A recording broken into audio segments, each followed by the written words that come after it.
What's going on, family? Yes, indeed. Back at y'all with some more content. Let's have a conversation. Hold on. Let me see where I'm going to put this at. Top of the morning. Real Black Matic. What's up, man? I appreciate my people for tapping in. Shout out to True Warrior Scholar. Young J, 216. What's going on, brother? I'm just doing it. I'm just doing what I do. Yeah.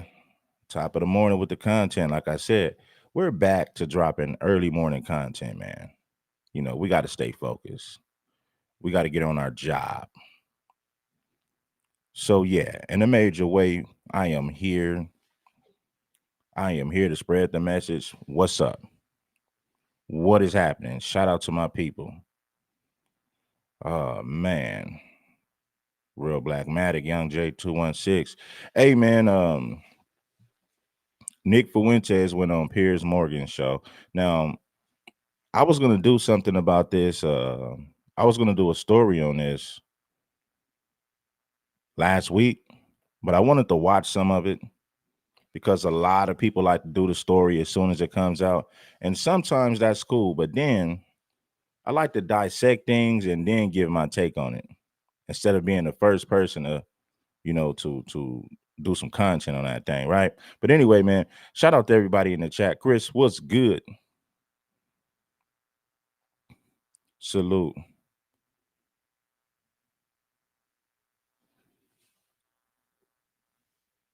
Anton Daniels. Yeah, I seen the video that O'Shea did about Anton Daniels, right? Because Anton Daniels is just ridiculous. And I think I might do something on that later. That's another conversation, but I think I will drop something on that. It's only obvious. And the fact that people still follow that, it says a lot about our people. Um, you can never trust a black man who defends white people, even when they're wrong. It'd be one thing if white people were right about something, but Anton defends them even when they're dead wrong. Right? But see, a lot of our people, unfortunately, they only care about money. Morality goes out of the window as long as you got money. And that's the sad thing about a lot of our people. Not all of our people, but a lot of our people. It's a lot of our people, man. I'm going to just cut to the chase, make a long story short.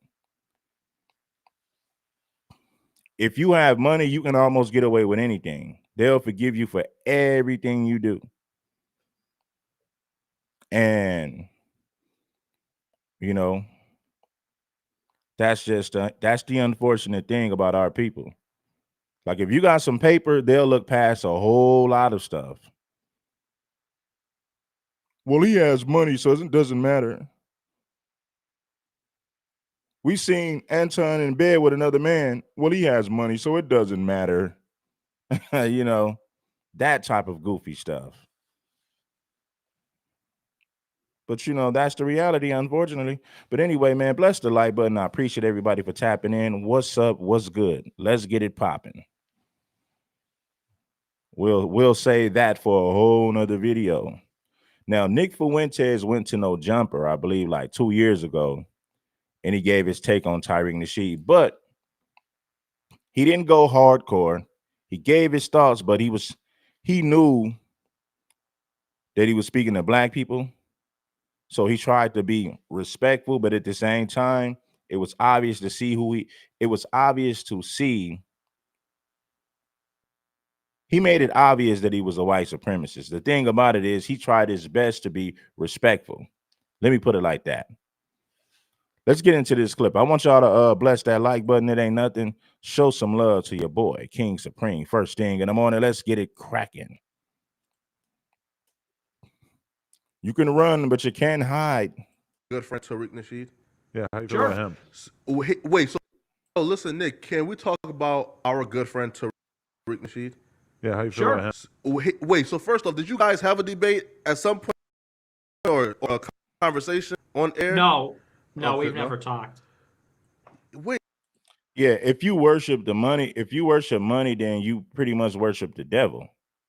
Because the example that I gave you guys is a lot, and it ain't just our community, it's people in general. But I'm speaking for black people because I am a foundational black American. Most people in general, but see, that's not my problem. I'm speaking to foundational black Americans. We let people slide because they have money. And that's a terrible thing. That means that money is money over morality. Now we all need money. I'm not the type of person that's going to tell you money don't matter. No, you'll never hear me say money don't matter. But at some point, you got to draw the line between money and morality. And in our community, unfortunately, we allow people to get away with anything as long as they got money. And that's a major problem with the foundational black American community. At some point, that has to be addressed. We need to have a sit down and talk about that. Like, come on. So anyway, let's get back to it. I don't want to go too far on that. I'm going to say that for a whole nother live stream. Let's get back to it. Let's stay focused. Yo, listen, Nick, can we talk about our good friend Tariq Nasheed? Yeah, how you feel about him? Wait, so first off, did you guys have a debate at some point or a conversation on air? No, we've never talked. Wait, so I think he said during like my interview, and he was spanking one of like your friends or somebody associated with you, and then like they got to trolling. Yeah, so like, what's your like your opinion on our good friend Tariq Nasheed? Honestly, I'm not the biggest fan. Why? I just think that I mean, to me, he comes across as sort of disingenuous. Like as an example, he said that I was begging to do a debate with him on your show. I've never talked to Tariq. My people have never talked to Tariq, like my team. I mean, he's debated people I know, but so I mean, he just straight up lied. He's like, "Oh yeah, that white supremacist. He's been begging to debate me." It's like that's not even true. That's just a bald-faced lie. And he also said that that I'm like a troll and like I conceal my real views and I'm just not a serious guy. It's like that's not true either. And I feel like he makes a lot of these broad assertions like that, just sort of flippantly. So I think he's a little bit disingenuous, but he's funny. You do give me like supervillain vibes right now. Why do I give you supervillain vibes? I don't know, man. There's something about you, Nick. You could see him having a Joker arc. It's the background. I like the Joker, yeah. It's the background. Right? It's kind of like the background, man. Yo, so here. Lost sneak on. That's okay. He told you. Yeah, he left. Oh, he said he was leaving. Yeah, oh, my bad. I got distracted by TikTok. Nah, yo, Nick. Nick Fuentes is a fool. let me address this clown in the comments. I really shouldn't give you no airtime, but let's set the record straight for your buffoonery. LaDonna said, "Red, you're not black. You were tethered. FBA is a fraud, and you're being allowed because it's like Nick Fuentes. You're also mixed.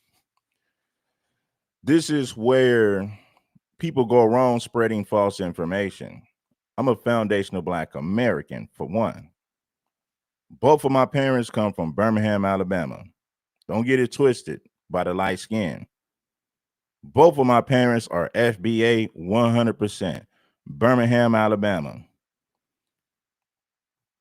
Neither one of my parents are white. Neither one of my parents are Latino. Neither one of my parents are African or Caribbean. Both of my parents, mother and father, foundational black American from Birmingham, Alabama. Stop spreading lies, you buffoon. Now, why don't you come up with something that's actually true?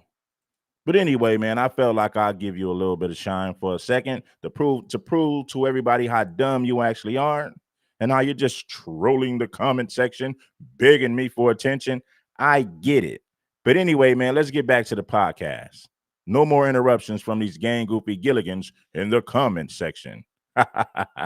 He's been begging to debate me. Like, that's not even true. Sort of disingenuous. Like as an example, he said that I was begging to do a debate with him on your show. I've never talked to Tariq. My people have never talked to Tariq, like my team. I mean, he's debated people I know, but so I mean, he just straight up lied. He's like, "Oh yeah, that white supremacist. He's been begging to debate me." It's like that's not even true. That's just a bald-faced lie. And he also said that that I'm like a troll and like I conceal my real views and I'm just not a serious guy. It's like, that's not true either. And I feel like he makes a lot of these broad assertions like that, just sort of flippantly. So I think he's a little bit disingenuous, but he's funny. You do give me like super villain vibes right now. Why do I give you super villain vibes? I don't know, man. There's something about you, Nick. You could see him having a Joker arc. It's the background, I like the Joker, yeah. It's the background. right?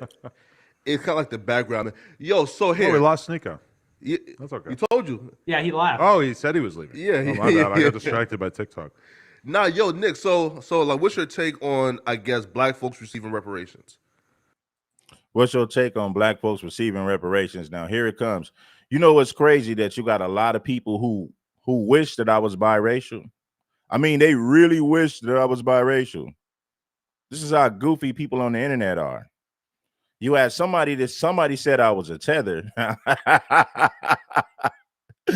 Oh, that was funny. They said I'm a tether. That's the funniest thing I've heard all month. I'm a tether. Then you got other goofies in the comment section who say he's biracial. Man, you goofies are hilarious. I give it to you. You guys are hilarious. Keep trolling in the comment section. Make my day. First I was a tether. Now they saying I'm biracial. Yeah, That's okay. he told you. Yeah, he left. Oh, he said he was leaving. Yeah. Oh, my bad. I got distracted by TikTok. Nah, yo, Nick. So like, what's your take on, I guess, black folks receiving reparations? I'm against it. Why? Because I think that I'll grant that the Institute. First of all, I'll say, in case you guys don't like, if this needs to be said, I'm against slavery. Okay, I'm against the chattel slavery of black people. Obviously, it goes without saying. But just You're not against chattel slavery, Nick. That sounds nice to say, but you're not against chattel slavery. Clearly, you're not. Nice try, though. slavery. Okay, I'm against the Institute. First of all, I'll say, in case you guys don't like, if this needs to be said, I'm against slavery. Okay, I'm against the chattel slavery of black people. Obviously, it goes without saying. But just in case, because you guys are, at least Adam's saying I'm a Nazi or white supremacist, I'm against that. Well, AD probably feels reassured to know that. Yeah. Okay. Good. I just want to let you know explicitly. I think that there's a lot of historic injustices and wrongdoings, and you could say that slavery was bigger, like more particular, but it's just like, who's going to pay for it? Are you going to track down the slave owners' descendants and take the money from them and give it to the descendants of the slaves? And how do you calculate that? It's horrible. It's a horrible wrongdoing, which is obviously set blacks back. It's a big disadvantage that they were enslaved, of course. But where does that start and where does that end? I mean, do you go to Africa and do you hold the people that sold them into slavery accountable? I just feel like that's it's just impractical. Here. So it's mighty funny that we have all this money for these illegals that come over, right? And border hoppers. But when a conversation comes about Now, when the conversation is about FBA getting reparations, oh, we don't know where we're going to get the money. Who's going to pay for it? Just like we pay for everything else. Millions of illegals come over here yearly, and guess who pays for it? Us. So that ain't nothing but an excuse. Oh, well, what about my taxes? F your taxes. They're using our tax dollars to fund these illegals, these anti-black illegal border hoppers. They use our tax dollars to fund those people. And they done absolutely nothing for the country. They come over here for cheap labor. They come over here literally for cheap labor. And they use these immigrants to undermine foundational Black Americans. Foundational Black Americans, we have fought in every war. If it wasn't for foundational Black Americans, the South would have won the war against the North. The civil rights that your people have when they come over here, you got to thank foundational Black Americans for that. People go out of their way to say, well, I'm against reparations because how are we gonna give the money? It's unfair that I got to pay for slavery, and my ancestor, my granddaddy, my parent wasn't slave man. It's unfair that we got to pay for slavery.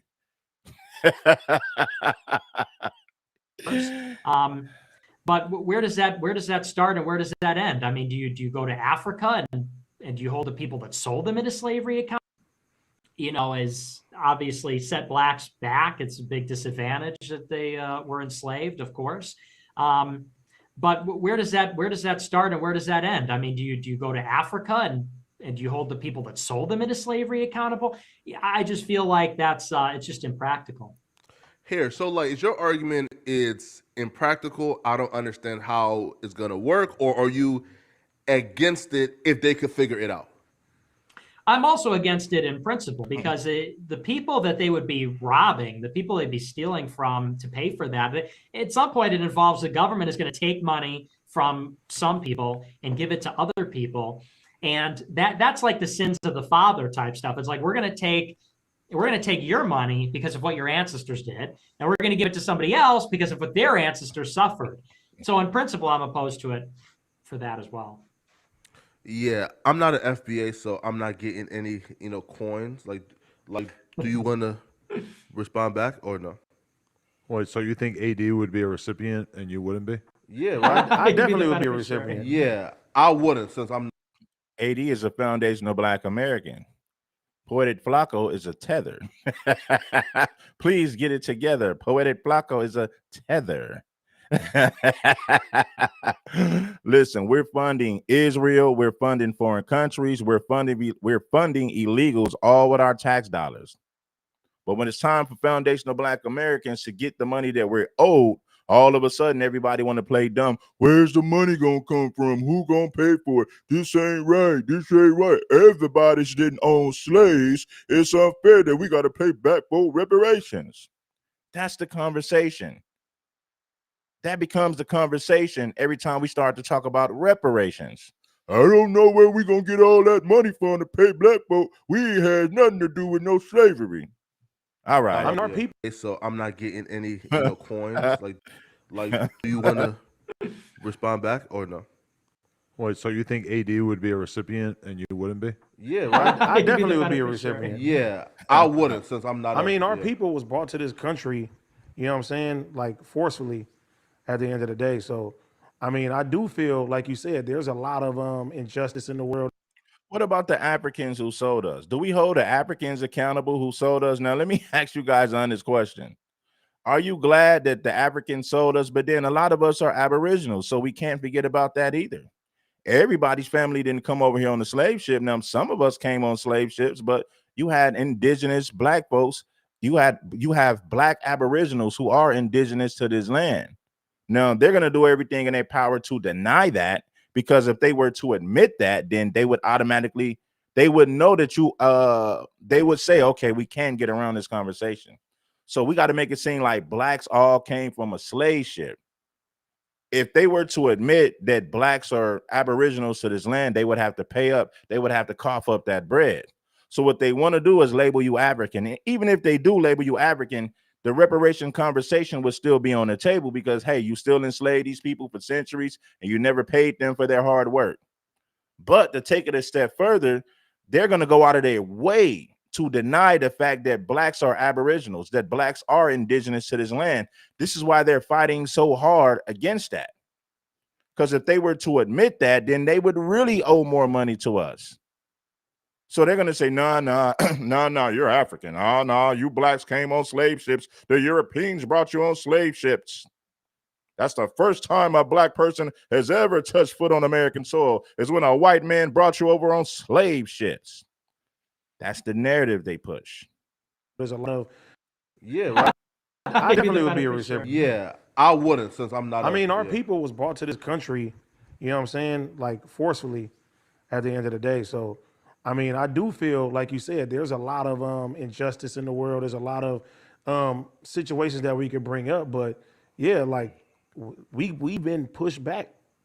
Like you said, we're still like trying to recover. We're still getting our, we still ain't got our just due when it comes down to that. And I do feel like my people should get our reparations. And that's probably the thing that people really want to know about how Nick really thinks is when you say, "Oh, black people are always fighting on airplanes or whatever." Do you think that black people are fighting on airplanes because of systematic racism that set them back in terms of poverty and everything, or do you think that that's the truth because there's something in the soul of a black person that just makes them violent, which I think a lot of people would find that to be the offensive explanation. Do you think that people are fighting on airplanes because of systematic racism that set them back in terms of poverty and everything? Or do you think that that's the truth because there's something in the soul of a black person that just makes...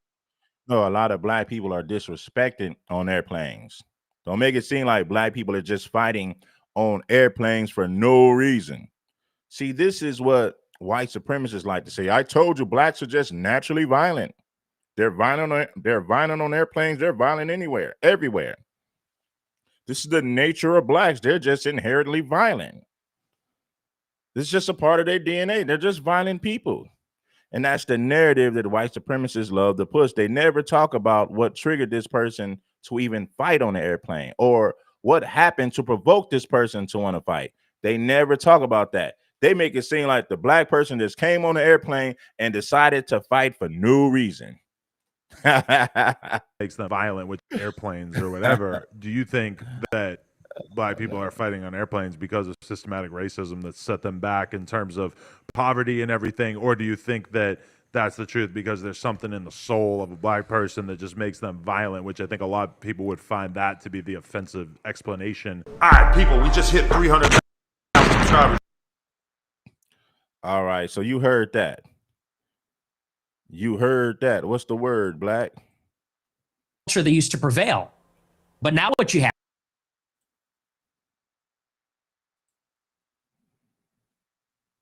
Hit the like button. assimilation, and they're all from non-white. Now I want you to hear, this is Piers Morgan, and I'm gonna give Tariq Nasheed's take. Make sure that you guys support the Cash App. Make sure that you guys drop the Cash App in the chat. Moderators, drop my Cash App in the chat so you guys can hit the link so you can support this good old work first thing in the morning. There were. I believe my mother was fourth generation.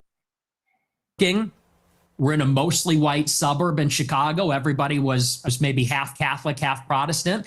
It was a baseball town. I played baseball for many years. Nick Fuentes' daddy is a Mexican, by the way. Not an American, not a European, a Mexican. In Chicago, we love our hot dogs. We have our baseball parade and get a hot dog. And so I love where I came from. I love the city. It's a working class city. I love the people here. They're very good, humble, down to earth, decent people. And I guess I had my political, not to jump ahead, but this is a big part of where my political awakening came from. I sort of left this bubble, if you could call it that. When I went to college in 2016, I went to Boston University and I read a... You went to Boston University, man. We don't care about Nick Fuentes. Nick Fuentes said blacks should be in jail. Huh?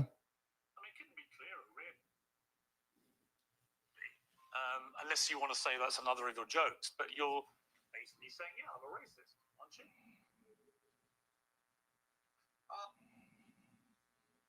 Yeah, I'm fine with that. You're fine with saying you're a racist? Totally. I think everybody's racist. A lot of things online, and I realized the country does not look like LaGrange Park. It doesn't look like Western Springs or Hinsdale or Elmhurst. It looks very different. The country's undergoing a radical transformation because of immigration. And so I saw that and I said, this is not really a desirable change. I don't like the south side of Chicago or the west side or LA or certain parts of Boston as much as I like where I came from. Well, Nick. And I guess that's what made me an American nationalist. I said, I want to preserve my home and the things that are familiar to me and the things I like about my home, what makes it America.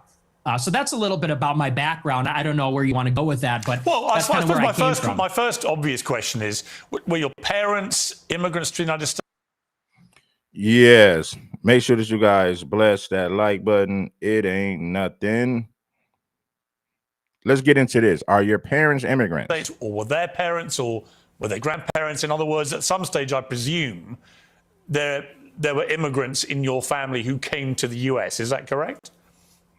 There were. I believe my mother was fourth generation and my father was third generation.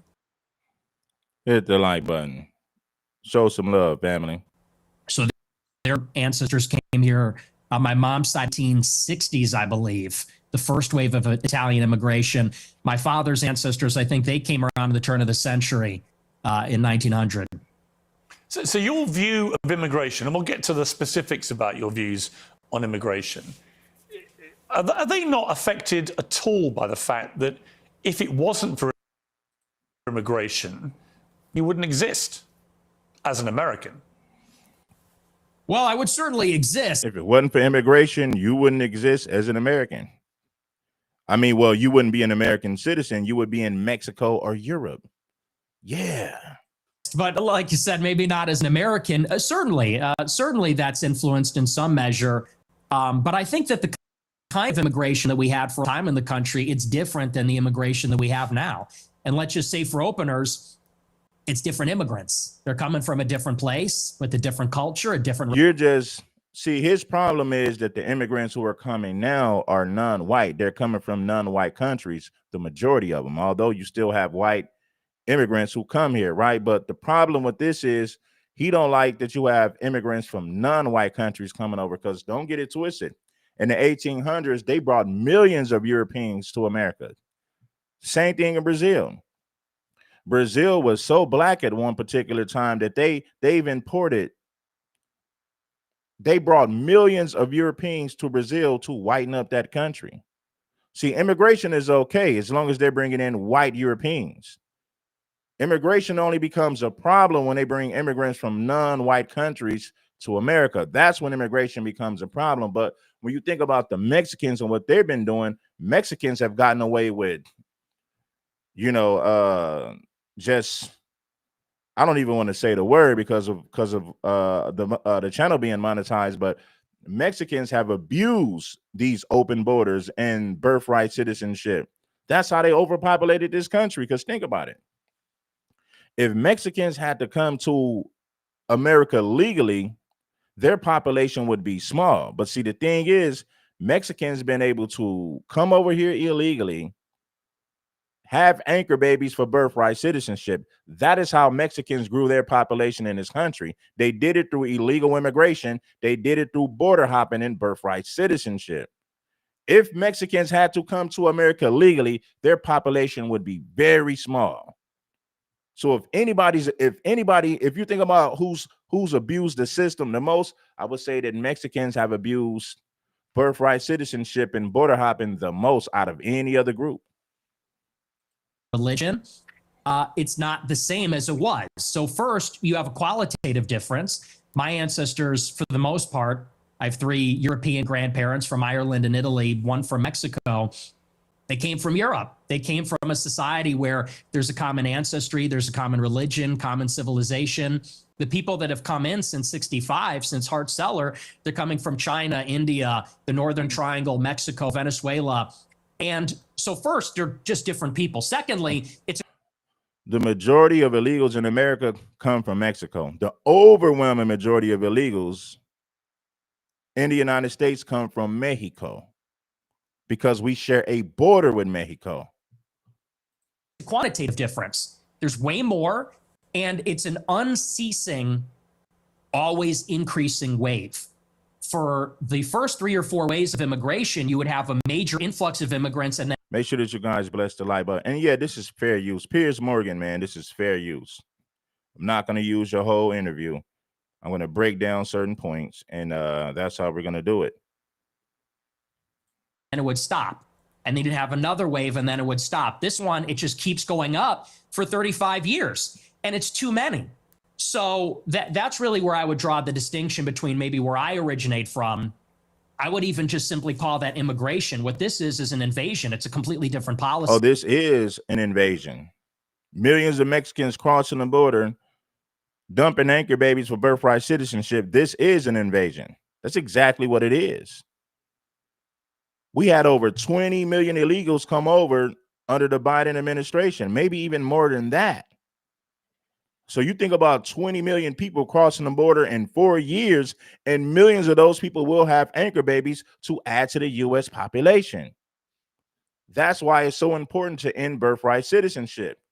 If your mother came over here illegally and she's undocumented, that child should not be a citizen of this country. You're going to allow What they're doing is this. When that happens, you change the demographics of this country because you're allowing Mexicans and illegals to come over here illegally, and you reward them by giving their children citizenship when they should never have citizenship, especially if the mother is undocumented, especially if the mother is here illegally. Their children should have never been granted citizenship. If the mother's illegal, then the children are illegal. It doesn't matter if they were born in America. They should have changed that law a long time ago. That's why California looks like Mexico, same as Texas. Millions have crossed the border and said, you know, we're gonna dump millions of anchor babies to boost our population in this country. Now they have more political power. Now they overpopulated blacks in certain communities in certain cities because of this open border policy, because of this birthright citizenship thing. Eliminate birthright citizenship. If the mother's not a citizen, then the children should not be citizens. I don't give a damn if they was born in this country. You can't even call it the same but thing. you mentioned Mexico in that list, and your father is half Mexican. So Yeah. I mean, by your criteria, part of the invasion would include your father, presumably, and his immediate descendants who came from Mexico. Yep. Well, that's what he said. Not really true, because when my father's ancestors came here, it was a It's no coincidence that Nick's father is Mexican, but we all know how Mexicans really feel about black people. So these are the type of people that Mexicans produce. So his father being Mexican is no surprise to me. Not at all. small of the total immigrants that came from Mexico. I don't believe that we should have zero immigrants forever, or even zero immigrants from non-white countries. But you have to draw the distinction. My father's father, he was here in the 40s and 50s. It was his parents, or I believe either his parents or grandparents, that came here even earlier. Up until 1965, 90% of the immigrants were coming from Europe. I have no problem with that. If we have Of course, you have no problem with immigrants coming from Europe. Those are white people, you know? 10% of them coming from Mexico or Latin America, maybe that's reasonable, but that's not what it is now. Now you Shit, damn near 85% of them come from Mexico and Latin America. All these immigrants, the overwhelming majority, come from Mexico and Latin America. got 10 million illegals in 4 years under Joe Biden, and you got millions more. Nah, it's way more than 10 million. It is way more than 10 million. Legal immigrants. Let's see what Tariq Nasheed had to say about this. I only wanted to use so much of that. Here we go. Now, Piers Morgan saying stuff about black people, that all black people should be locked up, and gifts. I love that when you come on in.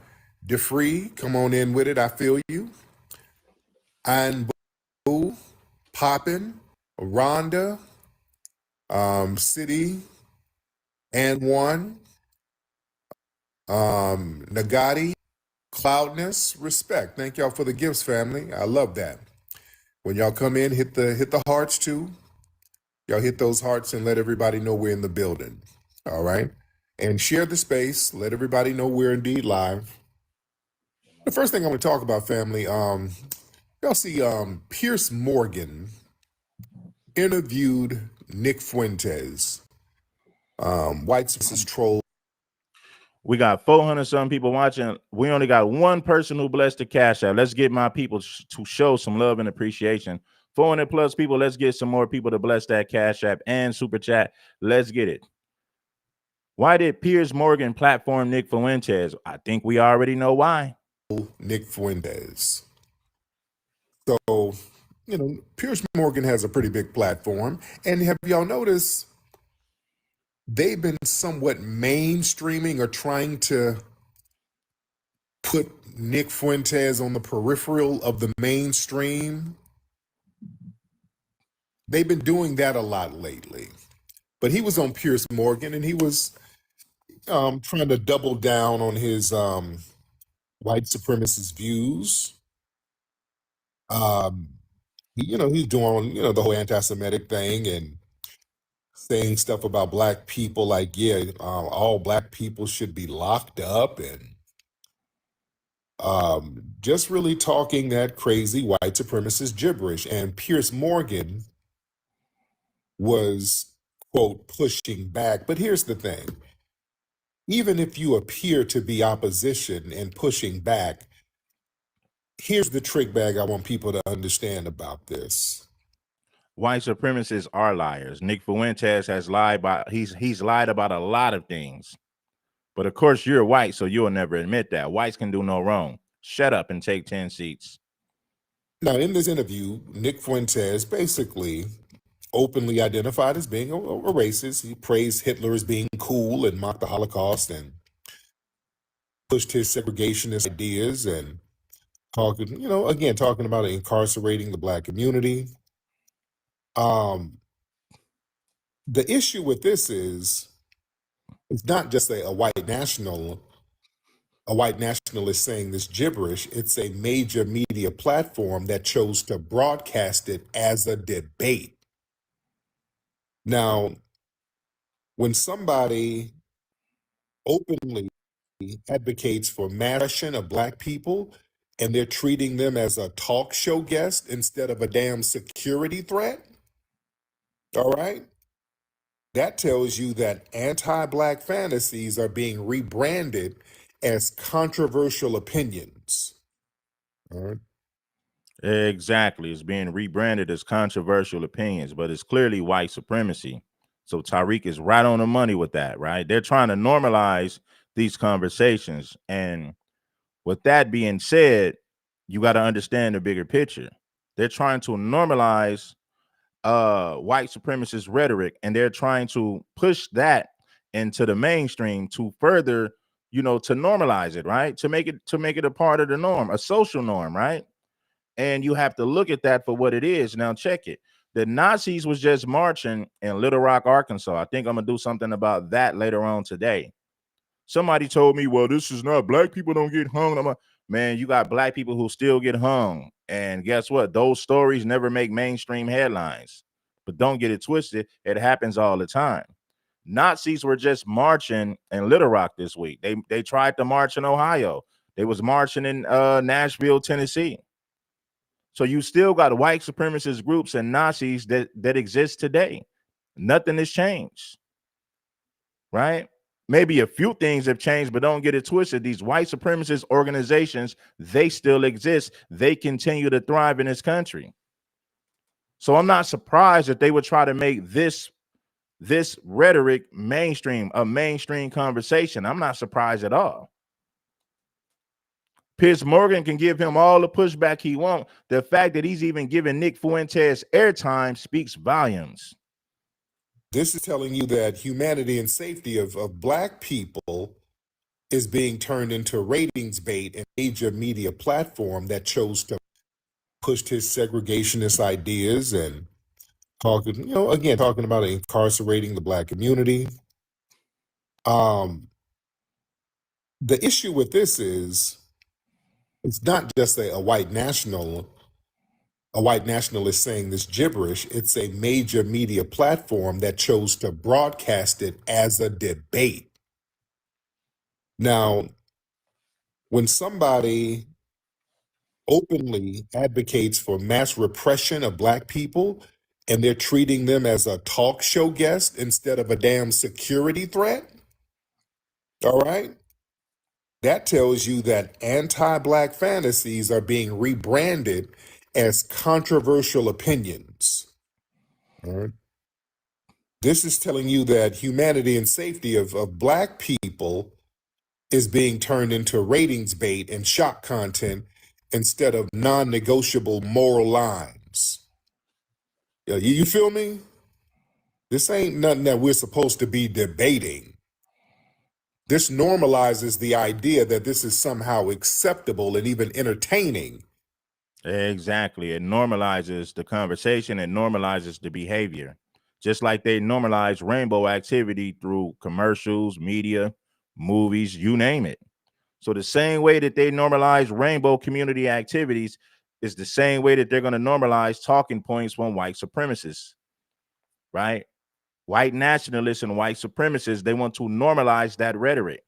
I see the play from 50 miles away. But anyway, man, hit that like button. It ain't nothing. Shout out the Back in Action. Make sure that you get it cracking and bless that like button. And oh yeah, do your job and support the platform in a major way.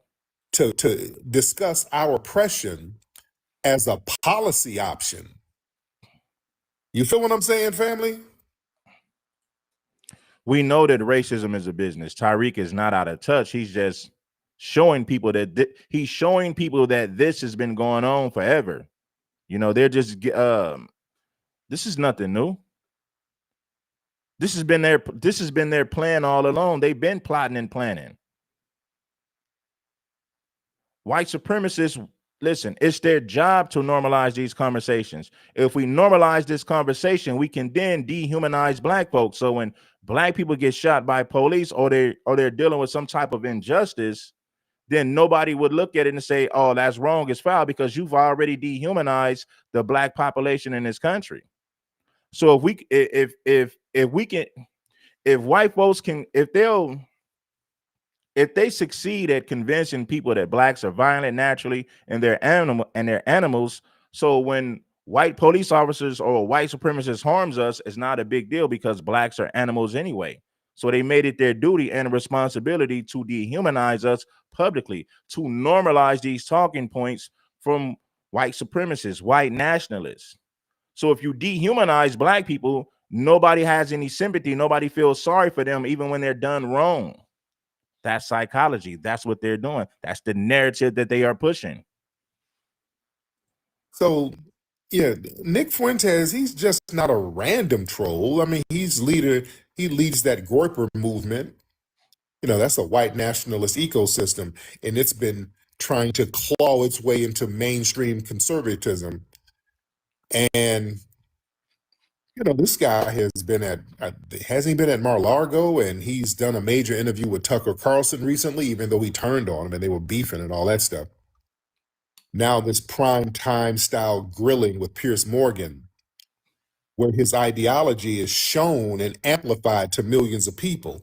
So even if Piers Morgan so-called condemns him, the net result is that his ideas are still being pushed into mainstream conversation. See, Nick Fuentes is the voice and microphone for millions of white Americans who feel the same way. That's why they want to push this to the mainstream, because they know that millions of white people feel the same way. So if we normalize this will make more white people who are racist, white supremacists, it'll make them more comfortable coming out to speak. But first, we must normalize this rhetoric, and that will encourage more white supremacists to come out of the closet. If we normalize this rhetoric, it will make more white supremacists feeling more comfortable to come out of the closet with their anti-black racism. It's an agenda. I see the play 50 miles away. Bless the like button. It ain't nothing. Let's get back to the content. Shout out to Tariq Nasheed for doing this wonderful work. You understand? So that means that anti-black segregationist genocidal rhetoric it's no longer confined to the fringe corners of the internet. So this indoctrinates a lot of the other young white supremacist alt-right types to be introduced to this type of rhetoric as being acceptable. Nick Fuentes is white. You got a lot of Mexicans who are white. Most of his family comes from Europe. Mexicans are mainly Spaniard with some native blood in them. So clearly he's a white man. He's a white man. Being Latino doesn't mean that you're not white. You got black Latinos, you got white Latinos. The majority of Nick's bloodline comes from Europe. He's a white man, clearly. This guy's talking about black people should be in prison en masse. You understand? That's not cool at all. And the fact that they're trying to mainstream that, acting as opposition, you got to watch these people. Now, Piers Morgan, he knows what Fuentes is about. They know Fuentes has praised Hitler and denied the Holocaust and pushed the line that black people need to be imprisoned and all that stuff. Oh, he's wrong about a lot of things he said. But of course, Nick Fuentes can say nothing wrong in the eyes of a white supremacist. You know, you got to expect that white supremacists, they're going to co-sign everything that Nick says, even when it's horse crap. Because whites have been known to rewrite history. First, they'll lie about history. No, first they'll erase the history, lie about it, then rewrite it. That's what whites are known to do. They're known to do that. It's common information at this point. White people are notorious for rewriting history after erasing your history. Well, first they'll erase your history, then they'll rewrite history and tell their story, the distorted version of history, which are nothing but bold-faced lies.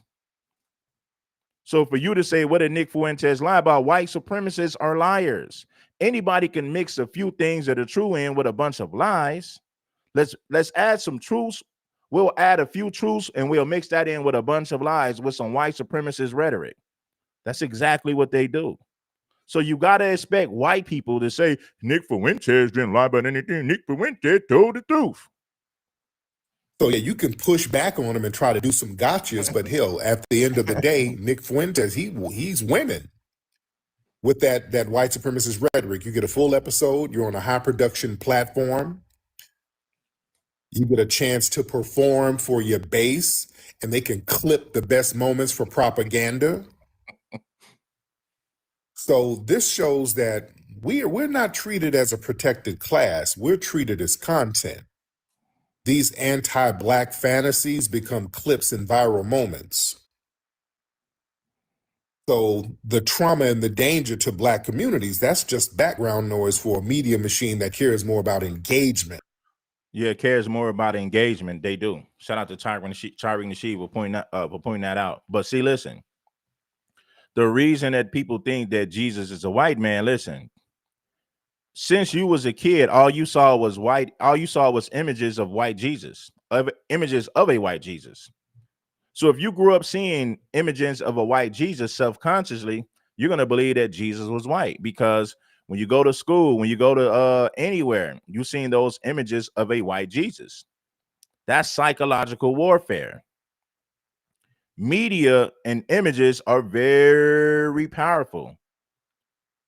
Since we were children in this country, all we seen was images of a white Jesus. Now, I knew better because I had conscious people who raised me, conscious people who would put me up on game about the history of this country, biblical history, the history of this country. You know, I had a lot of powerful people who broke a lot of these things down to me at an early age. So I understood at an early age that Jesus was not white. That was nothing but propaganda being pushed by white supremacists. So let's push and promote these images of white Jesus so that the image of Jesus would be a white man.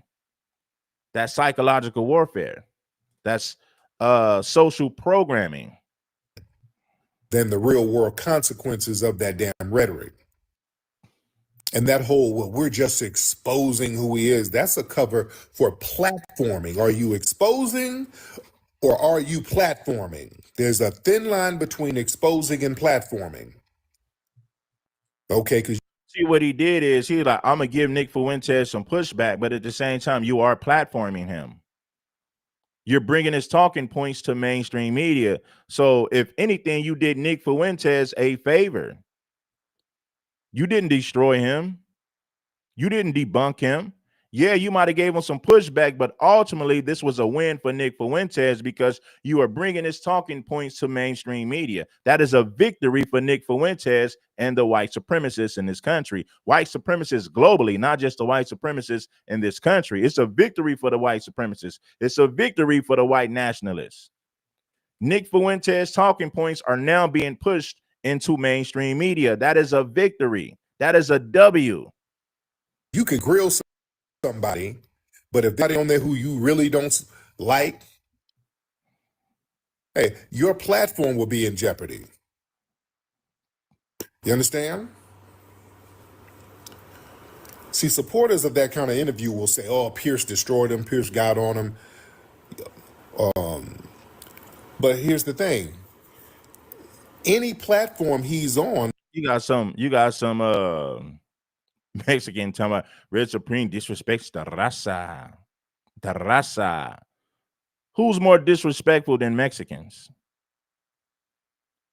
Who's more racist and disrespectful than Mexicans? Maybe a white supremacist? What's the difference between Mexicans and white supremacists? Who's more racist? Who's more disrespectful to black people? Mexicans or white nationalists and white supremacists? Give me y'all thoughts in the comments.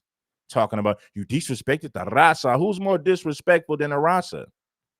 You come over here, you benefit from the civil rights that we fought for. You benefit from the 14th and 13th Amendment that was for foundational black Americans while being racist towards blacks at the same time. Who's more disrespectful than the raza? Your people. Nick Fuentes is on, it gives them legitimacy. You legitimized him. Hello, ma'am. Hi, how are you? Well, I'm good, dear. What country are you in? You say? I said, what? You had a Mexican podcaster called Blueface an African booty scratcher. You know how many Mexicans got mad at Blueface because he had Jenny 6ix9ine, some Mexican female that the Mexican community worships so much. She's supposed to be the queen of the Mexican community. She did a live stream sitting on Blueface's lap, and the Mexican community lost their marbles. Oh my God, they lost their marbles. You had a Mexican podcaster calling Blueface an African booty scratcher, all because Blueface had a Mexican hyena on his lap. That's how racist Mexicans are towards black people. But they want to copy our music, steal our culture to make money while hating us at the same time. Who's more disrespectful to black people than the raza, than Mexicans in America? Who's more disrespectful to black folks, white supremacists or the Mexicans? Maybe it's a tie. I don't know. What country are you in? You will say, oh, Piers destroyed him, Piers got on him. But here's the thing. Any platform he's on, Nick Fuentes is on, it gives him legitimacy.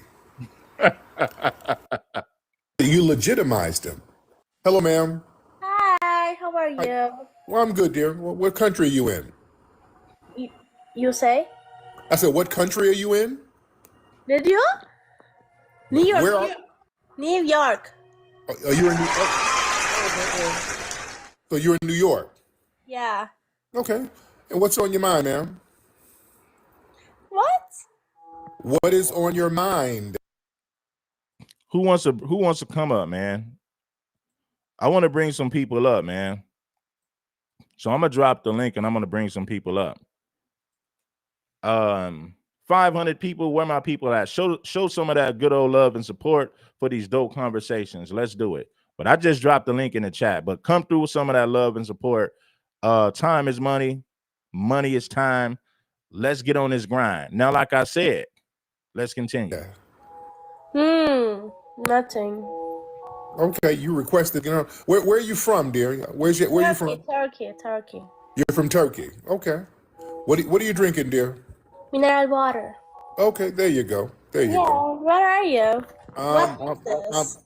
I'm in Los Angeles, but let me talk to the family about something right now. We're talking about something kind of important. That chick like Tariq Nasheed right there. She just wants your attention, Tariq. She really ain't got nothing important to say. Hey, this woman is lusting for Tariq Nasheed. Can you see it? This woman is a fan of Tariq Nasheed. She likes Tariq. She just wants your attention, bro. She ain't got nothing to say. She want to give you that wet thing. She want to throw it back. Yeah. Look at her. She cheesing, she smiling. Yeah, man, she just wanted your attention. She ain't got nothing important to say. She admires your work. She's infatuated with you. It's obvious. You could see it. What is on your mind? Nothing. Okay. See, she said nothing. He said, what's on your mind? Nothing. Nah, that woman is fantasizing about your brother.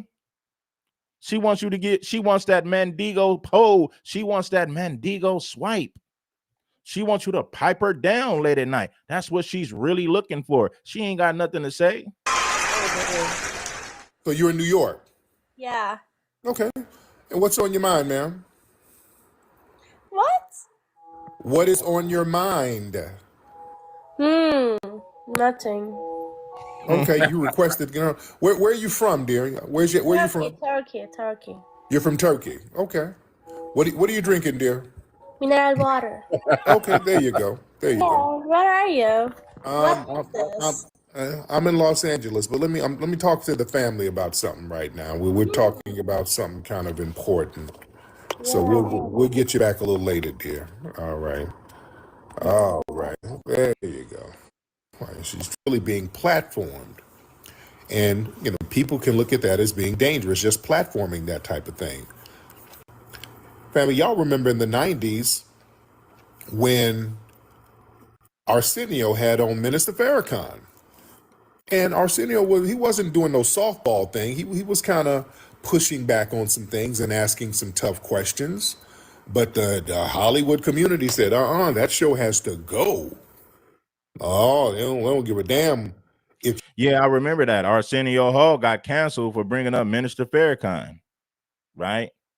He got canceled for bringing up Minister Farrakhan, right?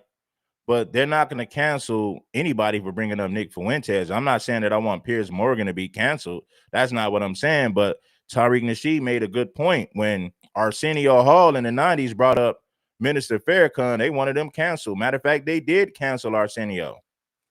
And Arsenio was asking some real questions, right? You pushing back or whatever, just the fact that you gave him a platform. And the minister was great. The minister wasn't dumping on nobody. The minister didn't get on there. He didn't denigrate nobody. He didn't say none of the shit Nick Fuentes was saying. He didn't say none of that. The minister was very cordial, very professional, very polite, and they were like, nope. Nope. Just the I see, people got a whole lot to say in the comments. I just dropped the link, man. I just dropped the link. So if you got something to add to the conversation, if you got something you want to add to the conversation, you can add to the conversation. It's mighty funny that people got a whole lot to say in the comments, but they never want to hit that link. The fact that you gave him a platform, your show has to go. All right? So yeah, they know how platforming certain people sends a message. They know. Same thing with him. They're sending a message just by platforming this guy. You know? And that same network of white supremacy that targets us, and all these other people, we still remain central. Yeah, even though in the interview, Nick Fuentes was talking about Jews, women, black people, denying the Holocaust, talking, misogyny or whatever. So he's talking about the Jews are the masterminds of this, and the women they need to shut up, and they need subjugation. And we black people, we're cast as a permanent criminal underclass. So we are still central to these extremist fantasies. We're the problem that justifies a police state or a dictatorship. You know? So these people see anti-black repression as not a side point, but a necessary step in their ideal society. You know? So, this is a message for us, man. When we see this kind of stuff, this is why, family, I want to tell you something. This is why delineation is very, very important. Delineation is important, and us getting on code with each other is very, very important, because Nick Fuentes, he did something very interesting. See, and this is why we got to watch people who get around these folks and give them a green light, because he quoted Kanye. Nick Fuentes like, yeah, my friend, I talked to Kanye, and Kanye said niggas are going to be niggas or something like that. So even black people know how other black people are. So he used Kanye as a reference. And now we know Kanye. And white people use Anton Daniels. White people use people like Officer Tatum and Anton Daniels as a reference to say that, see, even blacks agree with me. Even blacks are against this behavior of these violent, radical blacks. Yeah, even blacks agree with this, right? And those are the talking points that they come with. So they use people like Anton Daniels and Kanye West to say, see, even blacks agree with my talking points. Yeah. Let me see who we got. Blacks agree with me. Even blacks. You gotta turn me off in the background. Violent radical blacks. Yeah. You gotta turn me off in the background. Right. Hey, and you gotta turn off YouTube in the background. So they use people like Anton Daniels and Kanye is mentally West. ill. Even blacks But agree with my see, talking point. Yeah. Let me see who we got. I'm gonna have to drop you down, man, if you can't turn it off. Even black, you gotta turn me off in the background. Violent radical. Let me mute you. Amy Smith, I gave you an opportunity to speak, but you got to turn off YouTube in the background. So I'm going to give you one more chance to see what you got to say. Amy, where you at? Sorry, I figured it out. Can you hear me? Yeah, I can hear you loud and clear now. What's going on? What's on your mind? Sorry, I don't know how to use I muted the wrong thing. I'm in California.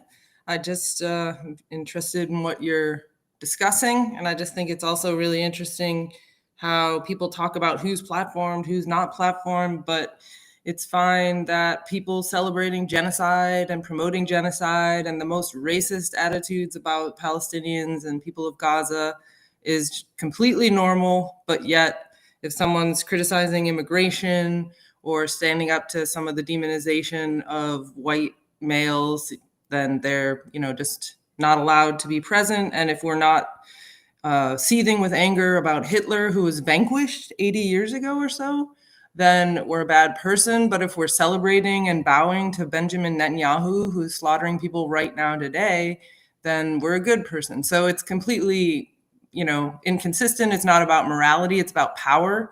And I think we just have to be aware of that and not participate in that and just refuse to hate anybody and love everyone, but work to be honest about the problems that we face so that we can have a country that serves the people that are actually from here and protects them and has borders so that people are not pitted against each other and used and underpaid and poisoned without legal recourse and all the kinds of things they use immigration for, and then gaslight people as being racist for saying they think there should be a border and protection for worker standards and not having labor pools brought in here to displace them and to change the character of the country for, I'm sorry, what I think is a Jewish criminal class that's running our society. And I think it's for their benefit at all of our expense. That's my position, my awareness, or what I've seen in my lifetime. And so I think that has to be stopped, but with love and charity and not with violence.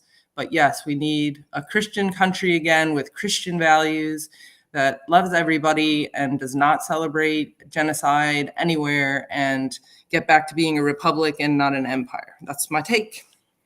Okay, so let me ask you a question. Are you American? Yep. You're American? How do you feel about open borders? I don't like it. I think it's used to bring in desperate people to take advantage of, so that Trump will say, "Oh, we're going to build a wall," and then he lets all these people come in and stay, and he goes after getting rid of the people who came in a show way, but not a serious, systematic way. And that's because his friends profit from exploiting those people, whether it's H-1s for India who don't have huge, university loans, who can be paid 2/3 of what an American would need to be paid and will be grateful for it, and have excellent English skills and good training in those technical universities they have in India are quite good.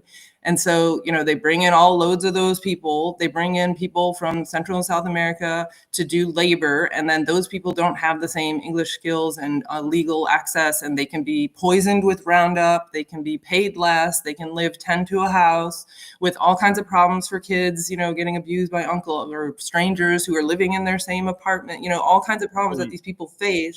And they don't. But let me ask you something, though. Mm-hmm. You think Donald Trump is the one who allowed the illegals in? No, I think he pretends like he stands for us. He pretends like he's America first, but he actually is Israel first. He does everything Israel wants.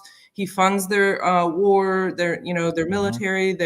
He gives political cover for what they're doing. He's acting like it's normal to displace all these people from Gaza and turn it into some kind of weird resort. It's just absolutely diabolically evil. And then when it comes to America, what does he do for America? They have free healthcare in Israel. We're spending billions for wars for Israel, trillions actually, and we're giving billions every year. And how difficult is it for people to make ends meet in this country? It's getting more and more difficult. I don't care if you're white or black or whoever you are, it's getting more difficult. And that's wrong. Our country should be protecting our people and having basic, decent provision and safety nets and support and, good job opportunities. Our education should be useful and serve something, not just create a huge saddling of debt on young people, a slavery and debt. Okay. Well, I appreciate you for pulling up. Let me bring up Shango. Shango, what you have to say about this topic right here? Where you at, What's the Shango? word, big dog? Peace to the brother Red, man. With Nick Fuentes, people got to understand this dude has a very sordid background. You know what I'm saying? This cat been exposed as being a how do I say this? A rainbow warrior. Let's just say that. And there's ample evidence of this. There's also ample evidence of him being a Fed too. So I'm not trying to get your channel shut down, but people can look into his background. Just look into the Ali Alexander phenomenon and you'll figure that out. But when he mentioned Tariq or Black Americans, they have to have us as a central figure of their fantasy. Like even the lady that's been talking what she's been talking, I don't fully disagree, but you're trying to sell us on this utopian, we are the world, let's stand together against the Zionist package. And you guys don't even practice that amongst your own people, but you want us to go and crash out for you. You know what I'm saying? Against that infrastructure. So I'm not with that at all. Because then you turn I don't know around what and you're say, saying. I don't know what you're saying. 'Cause I've been fighting this for 26 years. So tell me what you're saying, sir. what I'm saying is you guys are trying to bring us in and you're not checking some of the overt, insane racism on your side, which stops us from working with you. You know what I'm saying? Well, Get I it mean, now? all I can be is who I am, and I think this whole idea of taking a whole group and blaming them for every single person in that group gets us nowhere personally. Because I personally have been aware and fighting things like police brutality a lot longer than, for example, BLM, because that's been going on since, at least the 70s has been a big issue that people have been pushing to stop, for example. Okay, so we have to look at each other and come together as individuals and stand up. Yes, if there is a targeting of a group, we have to call it out and work on it, all of us. But we can't just say, oh, your team has these bad players in it, so we can't trust any of you. That doesn't get us anywhere. That serves the divide and conquer strategy, okay? And that's why we are all victimized, and that's why we have no future, and our resources are being used to go and serve people elsewhere, and we're getting debt. And people like my dad, he worked in industry, and he died young because of it. And where's that industry? It's dismantled and it's shipped off to China, and we have no, basic supply, manufacturing infrastructure in this country. That's ridiculous. And that hurts all of us. So when we just get caught up in the, oh, you guys this and you guys that, then we can't see that they're robbing us all and taking away the opportunities of all. So that's how I see it. And if I just want to quickly say, if you want to castigate Fuentes or something for these claims about being a Fed or whatever, it doesn't matter who he is. Just listen to the words. And if they're useful, use them. And if they're not, fight the thing. But, he's saying things that a lot of people agree with. And slandering people is a time-honored tactic. What have they said about Farrakhan? What did they say about Professor Tony Martin? Do you know who that is? Was he exploiting girls at the school, or was that a slander to silence his valid criticism? So let me hold on. I want you to respond to this, Shango. So what do you think? Yeah. Do you think Nick Fuentes is saying anything that's beneficial for Americans in general? No, not at all. Not you. I'm asking her, and then I'm gonna let you respond. My bad. Oh yeah. Yeah. I think he is articulating the point that young people, especially white males who are straight and Christian, feel vilified and demonized in the culture with the DEI program, with the, a lot of us grew up, I'm older, I'm Gen X. We grew up, it's, good to hear about different perspectives, what different communities experience, how we can make things more inclusive and fair. That's great. What happened though, is they ended up doing this thing where they're imposing a way of thinking on the young people. And if you don't agree with this interpretation or that interpretation, then you're a bad person, or you fail your test or your paper. That kind of, tyranny, really, that there's only one way, that's not American. And it's very denigrating to people who are the out group. So it's, for example, It's better to be gay. If you're gay, you're celebrated. Just being gay and given a position like transportation secretary, people. Well, hold on. But isn't Nick Fuentes part of the rainbow community No, that's a himself? slander. I mean, you don't have proof. You want to go around labeling We people. do That's have proof fun. though, but No, Wait, you hold don't. on. Hold on. You don't. But that's like a he cheap. went on a 10-hour date with a man. Isn't Nick? in Yeah, he got a Chicago. video with a cat boy. Or he hung out with He's a someone. bussy I mean, bandit. Get the fuck Hold out of on, here. hold on, that's hold like on. a very nice, We gonna degenerate hold on. interpretation. If that's the only way you could hang out with a man. All you right, gotta let me ask you speak for this. yourself. Okay, hold on. I'm gonna bring you other brothers up. Let me ask her this. Okay, listen. Nobody has been demonized and slandered more than Black Americans in this country. Now, Nick Fuentes has a problem with Black Americans receiving reparations, but our tax dollars is going to other foreign countries, illegal immigrants to come over here. Nick Fuentes is trying to make it seem like whites are just going through. Listen, I got to be real with you. You can't name a struggle that whites in America have went through. You guys have never been enslaved. You never went through Jim Crow. You've never been discriminated on. Blacks never created laws to say that you can't work here, you can't live here. So the reality of it is this: white Americans have, compared to what we went through as FBA, whites have nothing to complain about. Okay, well, are you aware of why there's a Columbus Day? Oh, Am I aware of what? Why is there a Columbus Day in the United States? Because we're celebrating white supremacy. No, that's not why. Christopher Columbus is a liar and a thief. He didn't discover anything. So you say. But what was he didn't? No, it's not. It's not. So I say Columbus didn't discover America. You had people already living here. If you learn your history from people who hate you, you will not be served well.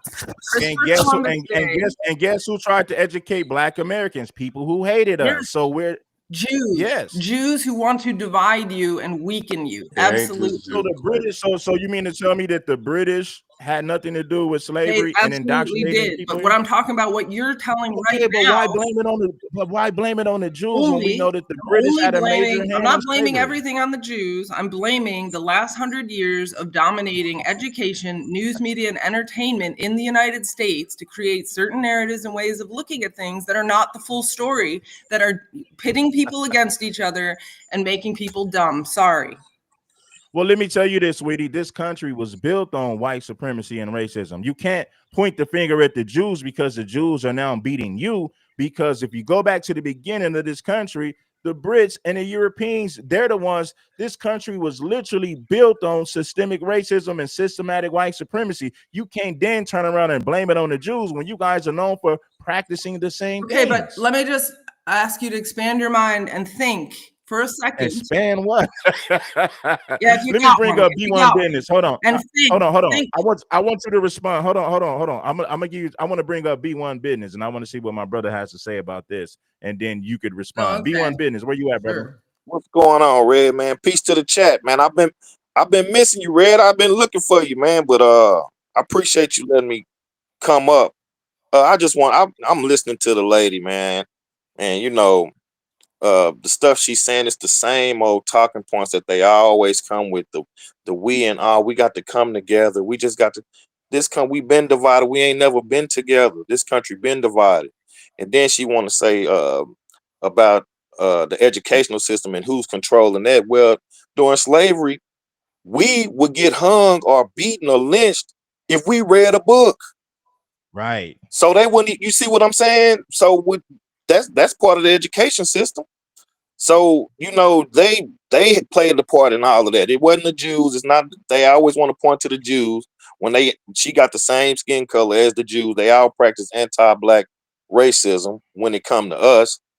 And she was saying about we need to come together. And she been fighting a struggle or whatever. Well, getting out marching with and I don't know what she been doing. She might really have some good work under her belt, but for the most part, when the Europeans come around and talk to us about, they out there fighting a good fight. It's most of the time it's just walking around with a sign, outside, just walking with us, and then they go to their house or whatever. They don't have to deal with the real anti-black racism that we deal with. So just walking, holding hands and screaming Black Lives Matter, you know, that's you know, that's not going that don't really benefit us.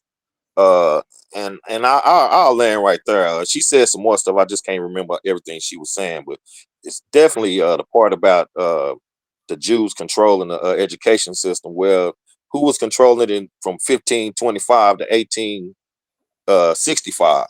It wasn't the Jews, and you know I'll just leave Yeah, it right yeah. there. And I'll say this before, because I'm gonna bring up somebody else. Do I But get yeah, to answer because or not? No. Should I just well, go. I'm gonna let you. I'm gonna let you respond to that. Then I'm gonna bring up. Let me see who else I got in the So chat. Let me see who else I got in the chat. I'm gonna bring up Big Nico. But yeah, you guys was controlling it before the Jews took over. So my take on it is this: well, the Jews are beating you guys now. So now you want to point the finger at the Jews when you guys were doing the same thing.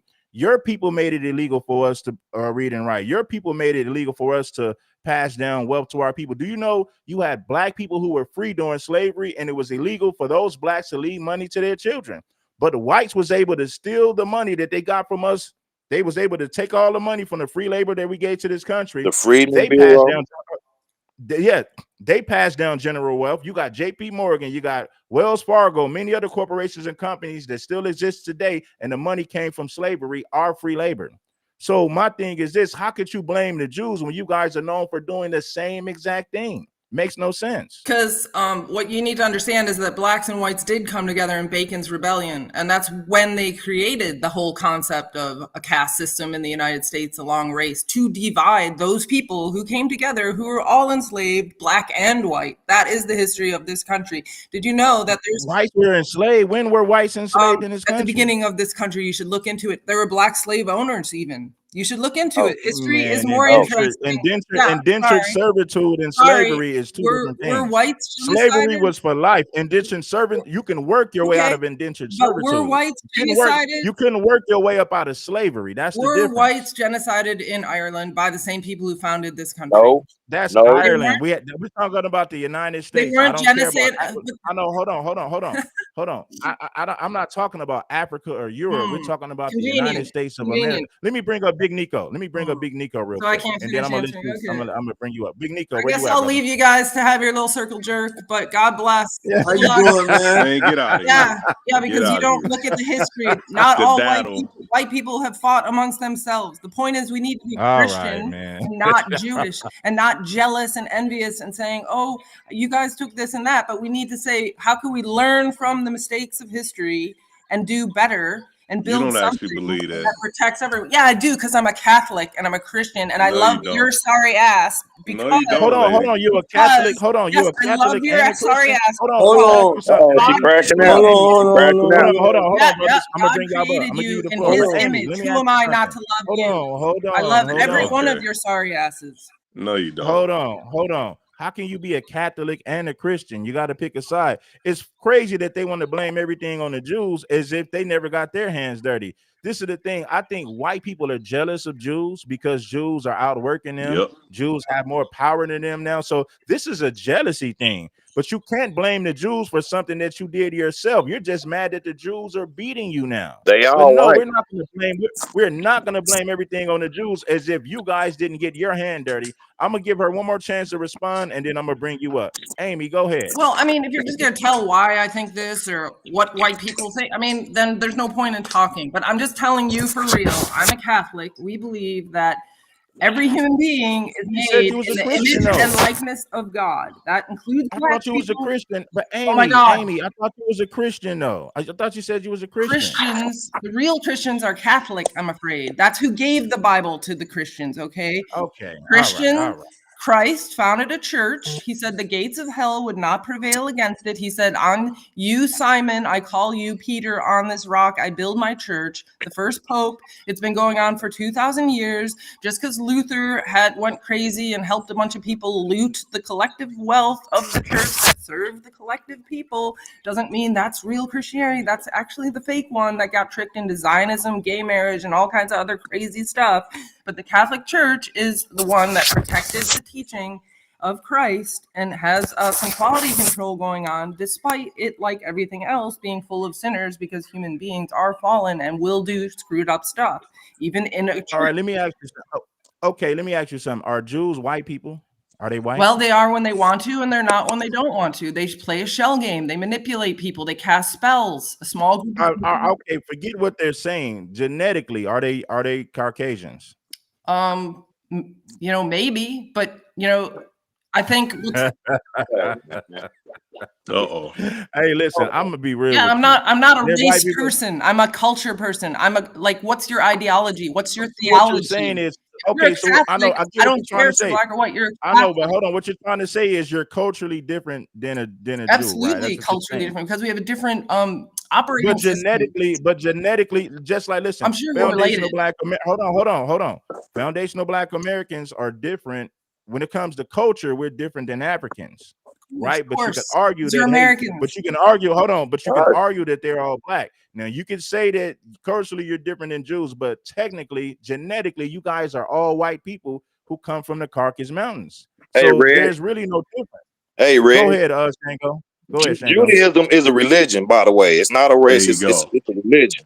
It's a religion, exactly. But my thing is, bro, this is all fine and dandy, but you got to tell that to your people on that side first instead of coming to us. Because I've tried to reach out to, certain white people, and they always bring up my race and how they don't like my race. Always, every single time. I've been around different types of people, try to get them to form a coalition to fight the Zionists, and what happens? Oh, well, you blacks need to do this, or you blacks. It always comes up and it kills everything we do, everything we built, everything we did. So there's no reason to do this until you guys get it straight on your side. Instead of coming to Okay. us, trying to get us to crash out for you. No. What they're trying to do, they're trying to get us to work for them to fight an internal issue between two groups of white people. That has nothing to do with us. And you know what? And this is what Tommy Sotomayor did. Tommy Sotomayor, some white guys wanted Tommy. They said, we need to form an alliance against the Jews. And it's like, why would you want to form an alliance with a group of people who's never had your best interest in mind? Ever. So it was crazy that Tommy would even consider forming some type of alliance with white supremacists who don't like you either. They want to use us to defeat the people that's defeating them. Yep. Which is crazy. Big Nico, man, what you got to say about this, brother? Where you at? Big Noco, my bad. Big Noco, my bad. What I have to say about it is that shit. Some white people is good people. Some white people aren't. But you should always have like an open mind. But you shouldn't have an open mind to racism. You should never have an open mind. I can never understand why the boys had Steven Crowder in that barbershop when you know he's an ideologue. He's not going to listen to you. Like if you a black person in America, you know they not going to understand you. So I don't understand why we even talk to them. Yeah. Well, I appreciate the feedback, man. Let me pass it to B1 Business. You there, bro? B1 Business, where you at? All right, Shango. I'm gonna pass it back to Shango. No, you good. Yeah. I mean, and going back to Nick. Oh, well, he talks good stuff, guys. You know? He really talks the right message. It's like, dude, this dude can't even say Zionist, really. He can't really get into the Rothschild and them people, the banking cartels. Like, I know about all this stuff. I could tell you about it for real, without all the racism. Like, she keep putting on the Jews, the Jews, the Jews. Not all Jewish people are bad. Some of them just work, they get their money, they do their thing. That's the same mentality that they do with us, or they do with each other, or they say that we do with them. Don't do no generalizations, man. Just look at the people who do what. That's what you do. You look at the organizations, right? So there's a Zionist organization, then there's a people who follow that religion. I don't agree with a lot of what they say, but they're not all Zionists. And that's important to make the distinction. You know what I'm saying? Because what that leads into is hatred of these people, which you should not have, that they can then use Zionists. They can then use that and say, well, oh, they're attacking us, so we need to pass this legislation. We need to do this. No, don't fall for the trick. But, let me say this too real quick. Oh, go ahead, Red. No. Go ahead, brother. Go ahead. Yeah, Go this ahead. is You the got last thing on Nick, man. You got to watch these people, because if they say certain things and they're part of certain movements, that's a sign that they're a Fed. It's not slander. Okay, it ain't slander. Nick is a Fed. Look into the Ali Alexander for the phenomenon, the debacle, the Keno Casino. Look at that, and you will see what he was doing. Even the other white boys call him out on this. Milo Yiannopoulos calls him out on this. He's crashing out. The whole right wing is being exposed as being gay right now. The whole Milo thing. gay too. Yeah, Milo exactly. gay He's too. gay too. Yeah, you're right. That's how he knows who's gay. You know what I'm saying? So all them people are all hypocrites. They all full of crap, man. They get paid off by agencies and all this stuff. I'm not gonna get into it because it's gonna do some bad things to your channel. But yo, we just gotta understand, bro, that don't believe what you see.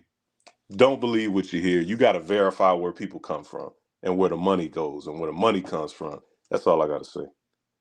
Appreciate Shout you. out to Shango. All right, peace to you. Now let me I'm a let Amy come back up and give her a spiel. But my thing is this: is like you can't criticize the Jews. You can't criticize the Jews for something that you guys have practiced for centuries in this country. Right. You know what I mean? Black Wall Street, the Jews. I mean, think about who burned down Black Wall Street, right? Think about Black Wall Street would be worth trillions if it was still around today. Now, when white people say, "Oh, well, we dislike black people for their behavior," they're gaslighting you. That's a bold-faced lie. If you go back to the 1920s, there was no such thing as thug culture. You didn't have street gangs.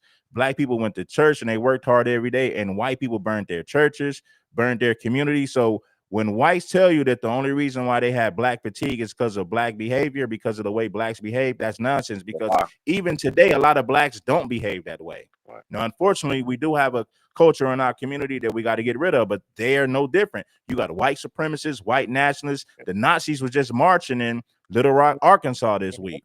There was a shooting in Buffalo, New York at Tops Grocery Store, 2023. A white guy walks in there with an assault rifle and unalives 10 innocent black people who don't even know him, who's never had a conversation with this guy. Same thing in Jacksonville, Florida. A white guy goes to a Dollar General in the black community, unloads his assault rifle. What's the connection here? Both of these guys are connected to white supremacist groups. Yep. Dylan Roof in 2015 went into a church, Charleston, South Carolina, unalived 10 innocent black people. They welcomed him. They invited him into the church to pray. Little did they know that they was inviting the devil into their personal space. They didn't know these black people were just being nice. They weren't racist. They welcomed everybody with open arms. But little did they know they welcomed the devil into their church. Now, let me say this. You can't blame the Jews for something that you guys are guilty of. I don't have to go back 50 years to talk about white supremacy. I have examples. I can give you examples that took place in recent time. This is recent history, right? So until you guys address the white supremacists in your communities, you have no business talking about the Jews at all. I mean, that's just the reality of it. I'm going to bring up Amy and see what she has to say about white guys shooting up churches and shooting up grocery stores full of black people based on pure hatred, not because black people did anything to them. So we still have white supremacist groups that exist today. And white people pretend like these white supremacist groups don't exist. They ignore it. So I want to hear what Amy has to say about that. Yeah, well, the white people that I know would not support that in any way and would be appalled and disgusted by that kind of behavior, or even a mentality that would think that behavior was anyhow acceptable or good or positive. What I'm talking about is there's a Jewish organized crime that took power in the United States, is very influential. Many Jews oppose it. It's not speaking for all Jews, but it does claim to speak for all Jews. So you shouldn't hate even the criminals who are doing it. You shouldn't hate anyone. You shouldn't have hatred in your heart. It poisons your own heart. So reject all hatred.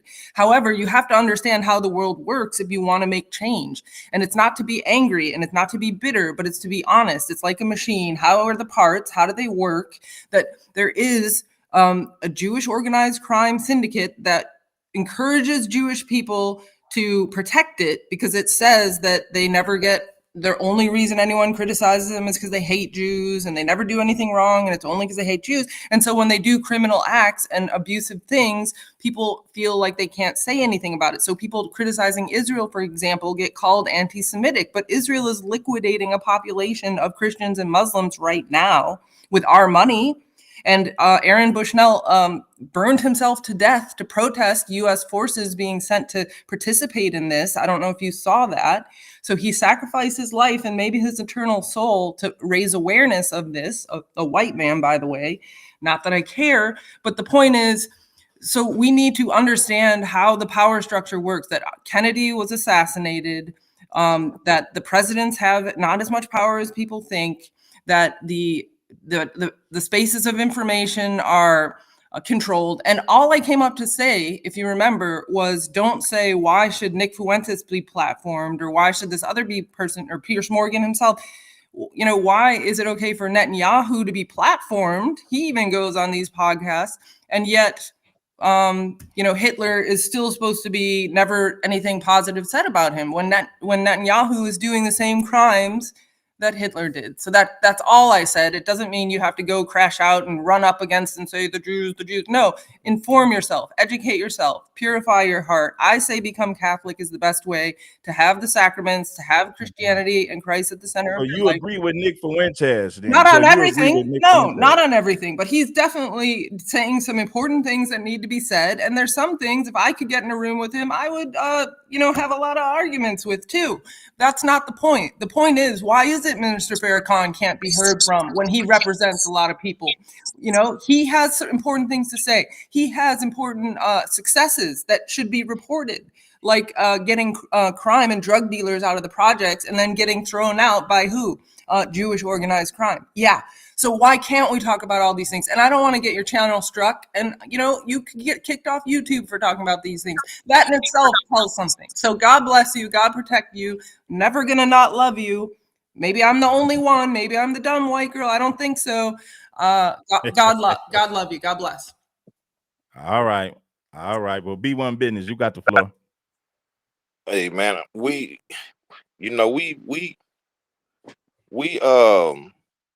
cool. We can be cool. But we doing our own thing, and I think right now the delineation is the best thing for us to be doing. She probably mean well, but we just need to be on our own business, man. We don't need to be worrying about nobody else that's, not like us. And I'll just leave it right there. All right. Well, shout out to you, B1 business, man. So Thank yeah, you, man, like I bro. say, man, you got a lot of people who watch the platform. You got I've gotten emails from white women, Indian women, white men overseas. So a lot of people they're watching the platform. And like I said, man, I welcome anybody to pull up to speak. Even if I disagree with you, like I say, man, you're welcome to pull up to speak. It is what it is, man. That's one thing that we do. Shout out to Marcus for blessing the Cash App. I appreciate you, Marcus, for blessing the Cash App. We got 500 plus people watching. Let's get some more people up here to bless this content because we're doing our thing. Hakeem Andrews has blessed the PayPal, but usually when he comes, he said, what has FBA done for the black community? Stop crying. FBA has done a lot for the black community. It's not my fault that you don't understand history. Okay? Let me say that to Hakeem Andrews.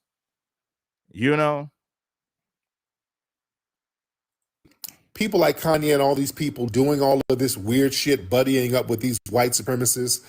Yeah, my thing is this is like they're trying to separate themselves from Jewish people, but it's like, look at everything that you guys done. We have no business trusting you guys. You guys are not our allies. You don't have our best interests in mind. So why would we trust white people when listen, if you ask me, they're jealous of Jews. Now we can criticize, anybody could be criticized. Nobody is above criticism. But if you ask me for my honest opinion, they're jealous of Jews and they want blacks to help them to defeat the people who are defeating them. And we have no business getting in that fight. Listen, we got to let people do their own thing. If you want to be an ally to foundational black Americans, prove it through your work. We don't need to form some type of alliance because that don't benefit us. what's beneficial for us is to have more unity amongst each other. If we're gonna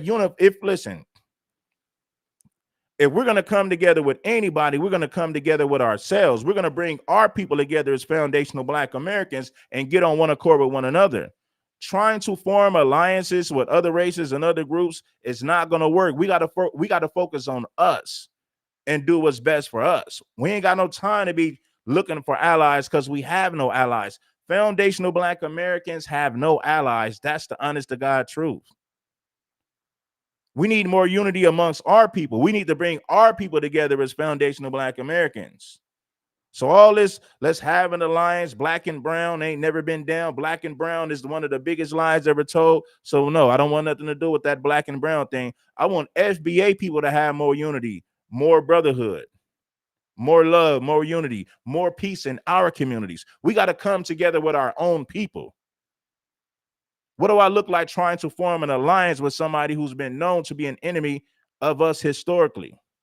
You study the history of this country, we've never had any allies in this country. Yes, you got a few white people who might be cool, but collectively, no. Individually, yes, some of them are cool, but collectively, absolutely not. In order to get content, in order to use that as a promotional tool for outrage, that shows the danger of that. That shows the extreme danger of that, because they use you as a cover or a cosigner for their extremism. You see? And this is why, and I want y'all to notice something. Have y'all noticed a lot of non-FBAs, Nah, man, we ain't got no business trying to form no alliance with other people. We need to have more love and unity amongst each other, amongst ourselves. That's what we need to focus on, because Black unity amongst foundational Black Americans is the biggest threat to this country. So that's what we need to focus on. The more unity we have, the more powerful we will become.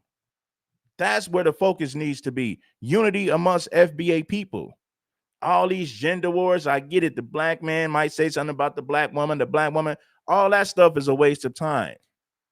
That puts us in a powerless position, because the men ain't gonna work with the women and the women ain't gonna work with the men. How we gonna have families and build strong communities if the black man and the black woman continue to be at each other's throat? That's not gonna work. That's divide and conquer, and that's been working for the last few centuries in this country. So the change starts with us. What do I mean? More peace, more unity, more love for one another as foundational Black Americans. That's where the real power is at. That is where the real power is at. Not through bickering, not through arguing. Now, I'm not saying we can't hash out disagreements. That's not what I'm saying. But to spend all day, every day on the internet going back and forth with gender wars, that gets us absolutely nowhere. Nowhere. Unity amongst foundational Black Americans is the most powerful thing that you could ever see. The Ku Klux Klan is still around, but guess what? They shut the Black Panthers down, but the Ku Klux Klan is still around. Why? Because Black unity was the biggest threat to America. That's why the FBI, J. Edgar Hoover, put a lot of money and resources to destroy. They use a lot of money and resources to dismantle, to destroy the Black Panther Party back in the 60s and the 70s. Because the FBI, white folks in general, understood how powerful Black unity actually is. That's the biggest threat to America. So when I see you Black people who say we're going to form an alliance with white people to go against the Jews, man, you guys are crazy. We have no friends. Yes, you might find whites as individuals who are cool with you. I'm not saying all white folks is bad. I'm not saying all white folks is bad. But collectively, they've been known to be our enemies. You might know some who are cool as individuals, but collectively, they are enemies. If you don't believe me, just study the history of this country. You ain't got to take my word for it. African and Caribbean cats love Nick Fuentes. Y'all know that? Yeah. Kanye lost me too when he started talking about Jay-Z and Beyonce's kids. That's one thing we don't do. That's a real big taboo, talking about people's kids and all that old shit. That's something that we don't do. mentally ill or not. We know his mind ain't right, but that shit wasn't cool at all. Yeah. So yeah, he's real far gone. But y'all notice, man, a lot of these non-FBAs, they are big fans of Nick Fuentes. We've had a couple of bedwenchers call up here who are fans of Nick Fuentes. Yeah? Because when Nick Fuentes talks about black degenerate behavior and all that, the tethers are like, well, he's talking about them FBAs. He is not talking about me. We got 500 plus people watching right now live on this platform. I appreciate it. Appreciate everyone. And guess what, man? I just started going live on this channel. So we're going to get 1,000 pretty soon. We're going to have 1,000, 2,000. We're going to be monetized. YouTube will push this channel through the algorithm, and you're going to see us grow in bigger numbers. We're going to bring in more people, and we're not going to just have an echo chamber. If you agree or disagree, you're welcome to join the conversation on King Supreme TV. Most definitely, baby. Now, check game. Make sure that you guys hit the like button. It ain't nothing. I am a tether. I am not like those niggas. I agree. Yeah. So yeah, he's real far gone. But y'all notice, man, a lot of these non-FBAs, they are big fans of Nick Fuentes. We've had a couple of bedwenchers call up here who are fans of Nick Fuentes. Yeah? Because when Nick Fuentes talks about black degenerate behavior and all that, the tethers are like, well, he's talking about them FBAs. He is not talking about me. I am a tether. I am not like those niggas. I agree. You see? So a lot of the tether class, they be all buddying up with Nick Fuentes because they have the same hatred for us as he does. Huh? Y'all listen, yeah, look at the black friends. Most of the black friends that they have, the black people who tune into those guys, those are non-FBAs. You know, the Johnny Somalis and the Myron Gaines. Well, that's a perfect example. The people who's always co-signing these cats are the Myron Gaines types. And see, this is why, ladies and gentlemen, delineation is important because that prevents the blackface cover for white nationalism. You see? Because what happens is these tethers, they become the non-FBA mascots who normalize or excuse these white nationalist talking points. Mm-hmm. So these African and Caribbean immigrants, they openly agree or they soft pedal Fuentes' rhetoric. And they use them to say, hey, look, even black people agree with us. See, even the black people, black people even agree with Nick Fuentes. See, in delineation, that protects us from being blamed for black collaborators. So every time these non-FBAs side with an alt-right or white nationalist, the broader society, they say, hey, look, see, this is what black people are thinking. And we say, no, that person is not our demographic. That person is not our lineage group. And the one person who is, Kanye, he's crazy as cat shit. So that don't count. He's out of his mind. But all these other people sitting here. Kanye has lost his mind. So we can't use Kanye as a mouthpiece for foundational Black Americans. No, we cannot. Co-signing Nick Fuentes, these little melanated. Well, they want to use Kanye West to co-sign their talking points. So even Kanye West agrees with it. Even Kanye agrees that black folks are this and that. So yeah, they'll use that for talking points for sure. But Kanye West does not speak for foundational Black Americans. No, he does not. The man has lost his mind a long time ago. People, they're not of our lineage. So that stops a lot of that anti-FBA hostility from being smuggled in as black opinions. You see? Because a lot of these tethers who co-sign Nick Fuentes' talking points, many of these people, they have anti-FBA resentment. They want proximity to whiteness. They see themselves aligning with the white nationalists as a fast track to personal safety or some kind of career clout. And when we delineate, we say, hey, don't bundle that anti-FBA agenda under the phrase black perspectives. These are not FBAs. Their alignments with these races is not coming from our community. All right?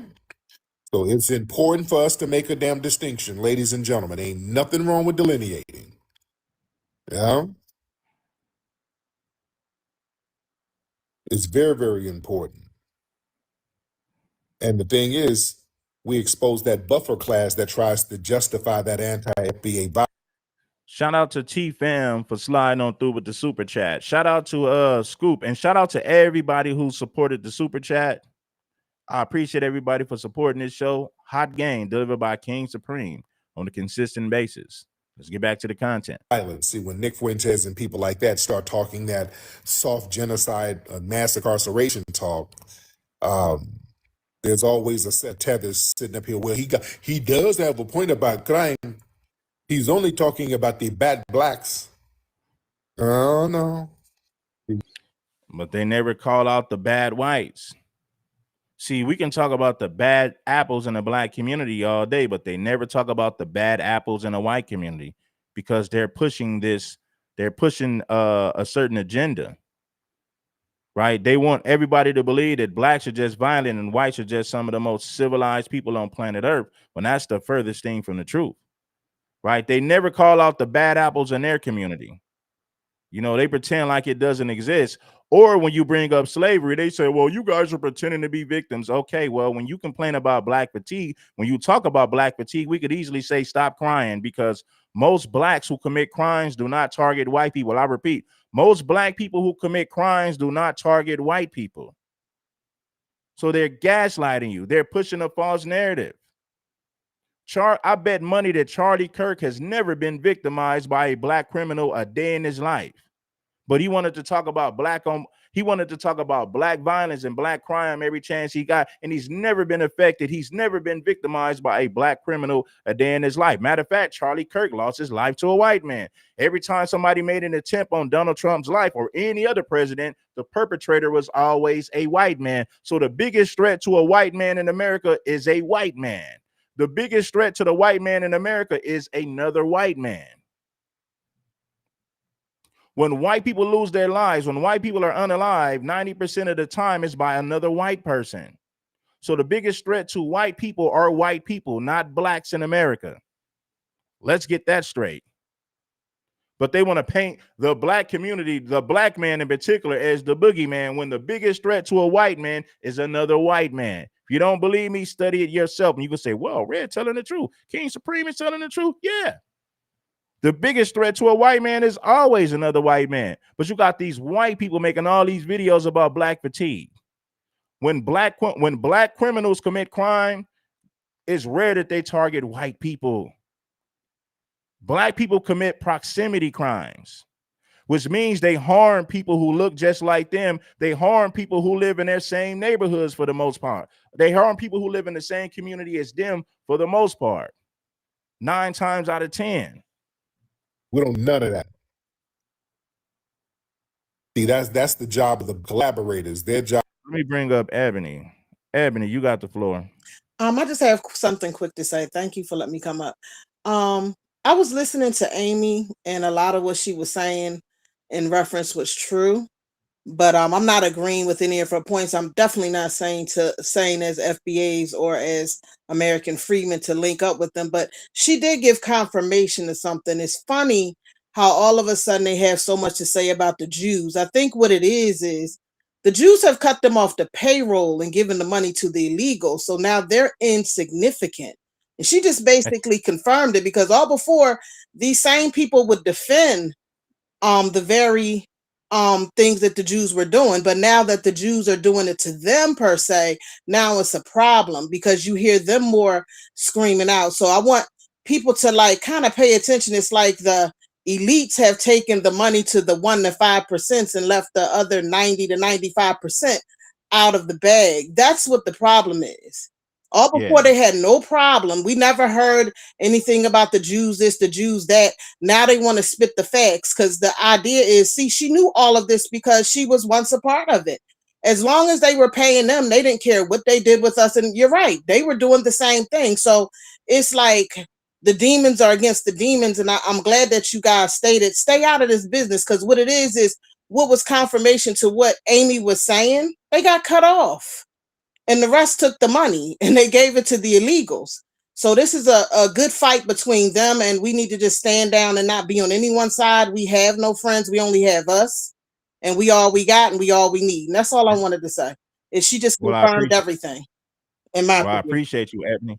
I appreciate you, Ebony. Yeah, and we are all we got. Like I say, now my goal is to kill these gender wars. My goal is to get black men to stop gang banging and unaliving each other, because we're only destroying ourselves, man. Look at all the people that we're losing due to our own ignorance. And on top of that, we got to fight everybody else who's anti-black while fighting ourselves. We'll never survive like that. Our numbers will never multiply engaging in this foolery and it's just foolish activity. So listen, we don't have no allies. You got whites as individuals who are cool with us, but collectively, no. If you don't believe me, just study the history. Now, Amy said the problem of black crime is anti-white prosecutors and judges. Let me tell you something, Amy. Nobody has gotten away with more violent crimes in this country than white men. The people who burned down Black Wall Street were never held accountable. The people who burned down Ocoee, Florida, the Elaine, Arkansas massacre that took place in the early 1900s. You think about all these communities that were black, thriving communities. They were destroyed. They were destroyed by white racists, white supremacists. So I'll say it again. I said it before and I say it again. If you study the history of this country, nobody has gotten away with violent crimes, more violent crimes than a white man. The system was created to protect white people. When white people said that you did something as a black person, you were guilty because you were black. They were right because they were white, even if they were telling a bold-faced lie. You don't believe me? Just study the history of this country. This is a known fact. So I'm not making anything up. And I'll say this.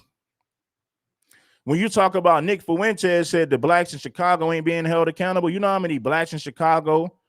Do you know that blacks overpopulate Cook County jails and prisons in Illinois? Do you know that most of the time there's a homicide as a black person? So blacks are dying and going to prison. That's accountability. So for Nick Fuentes to say that the blacks are not being held accountable, that's a bold-faced lie. If anybody's never been held accountable in this country for the violent crimes they commit, it is white men. If you don't believe me, study the history. Ebony, you got it. That's all I wanted to say. I'm glad that you basically brought that up, and it's funny that I'm glad they're coming out, because they're kind of showing us what's going on. They're desperate, and it's real funny that they would come to us after they have not even made any essence of repair. Pay attention that she never wanted to disagree necessarily with Nick Fuentes, or probably wouldn't even agree with reparations. So it goes to show that this fight for them, and they're now, I'm gonna say it. I don't like to use the term nigga. It's like these Jews have turned them into something that they have called us and demonized us to be for a long time. So I would say that they're now living their projection of what it feels like to be the niggas that they interpreted towards us. And if you pay attention to what's going on with a lot of quote unquote white people, they're suffering beyond magnitude. They're the ones crashing out, and they're the biggest recipients of resources. And that's why they're screaming and hollering, because they've been cut out. So I think that she's just proven the point of how desperate they are. And you have to be real desperate to come to the people that you victimized. And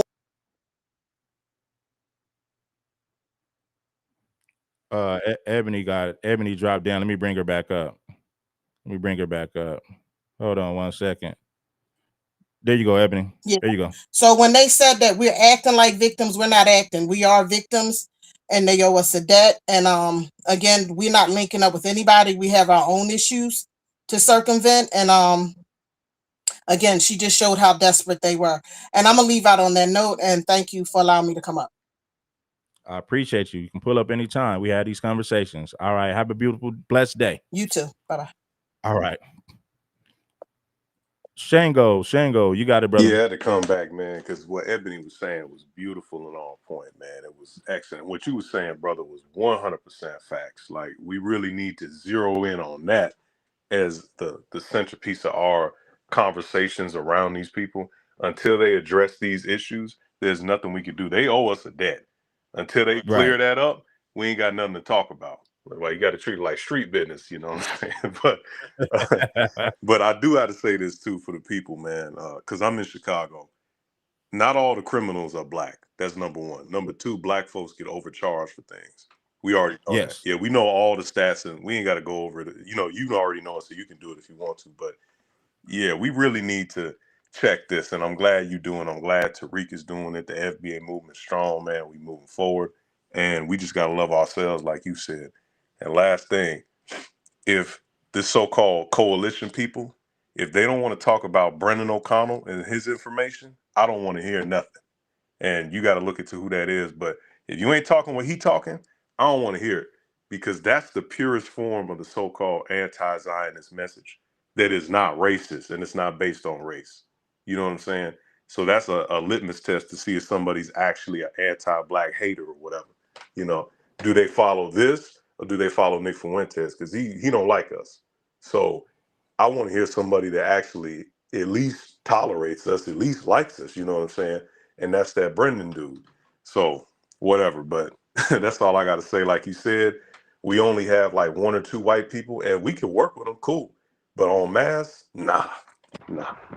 Appreciate you. I'm done now. I'm done for real now. Appreciate you. All right, Shango. Appreciate you, brother. Appreciate you, brother, for pulling up. But Scoop was in here, man. But Scoop dropped down. Yeah, man. Until reparations are paid, I don't want to hear nothing about no alliance, right? You know, look at all the things that we created in this country that whites took credit for. Look at how whites went out of their way to destroy and sabotage our communities. Lake Lanier in Georgia was once Oscarville. Oscarville was a thriving black community. They flooded that community and turned it into a lake. And I did a stream maybe about 5 months ago, 4 or 5 months ago, about all these black towns that got turned into lakes, right? And these are the government had a hand in it because they wanted to destroy these communities. See, when black people listen, when there was no such thing as ghetto thug culture, whites hated us even more, because black people who went to church and prayed every Sunday, they burned down black churches and black communities. And they can't blame it on the behavior of blacks. They did it out of pure hatred. They didn't do it because all these blacks are just terrible people. No, they did it. They did it out of pure hatred and racism.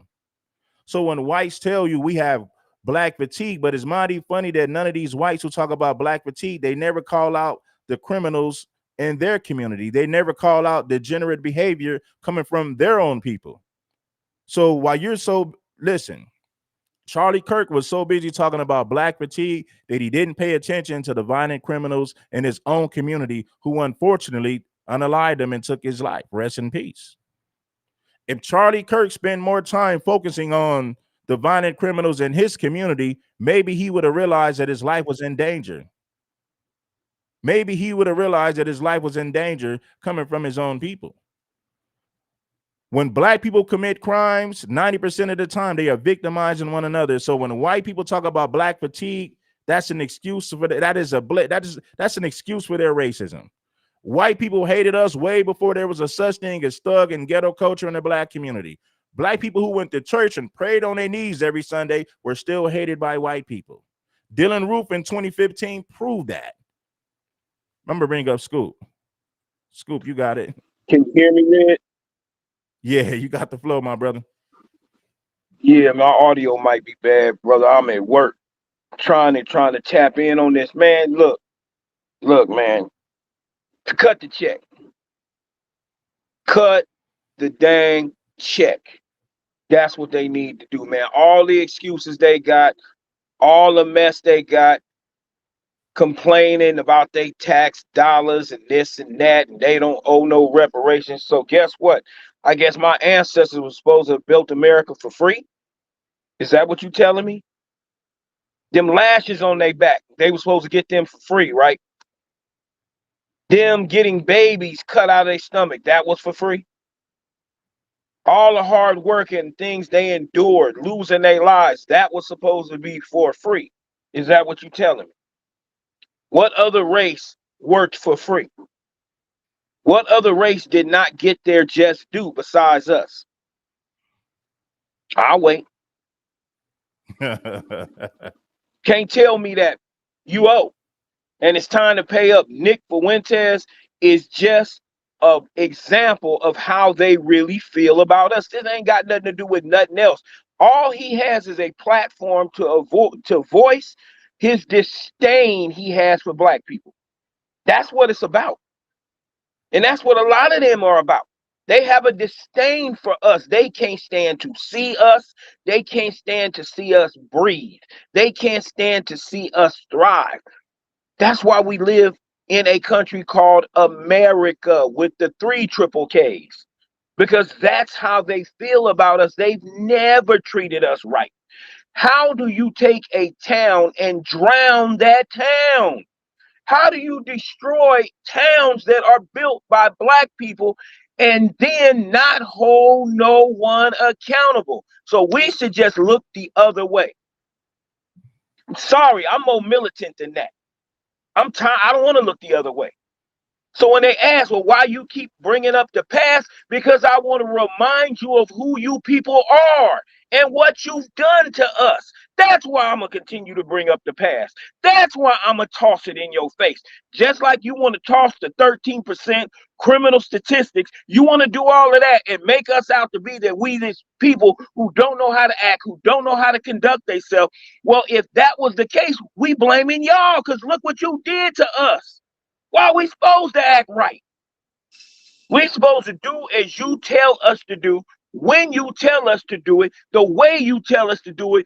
Even after the things that you did to us, we should smile in y'all face and say, it's okay. We understand. I'm sorry, this one black man who don't understand. And I'm never going to understand. And you never going to get me to be docile. And you never going to get me to back down. And you never going to stop me from running my mouth. You never going to stop me from reminding y'all of who y'all are and what kind of devil you have shown us that you are. You still on that same time. Ain't nothing changed. Y'all are y'all clan ancestors. Don't sit up and try to gaslight me into believing, well, let's all work together now. Well, damn that work together. We don't need nothing from y'all. And that goes for any other community. We don't need nothing for y'all. We used to struggling and doing it on our own. I can tell you what you can do for us. Leave us alone. That's what you can do. Stop sabotaging what we do. Stop putting your voice in things to make sure that we can't get this or we got to struggle to get that. Stop doing those things and leave us alone. And guess what? We'll be all right. You can say, oh, you the blacks did this and did that. They be killing each other left and right. They be doing this and that. Well, if we are, why you worried about it? Shouldn't that make y'all happy to see our demise? Because you showed trying to done it for years. Our ancestors, what are we supposed to do? Look back on our history of our ancestors and what they done and not take up arms for them.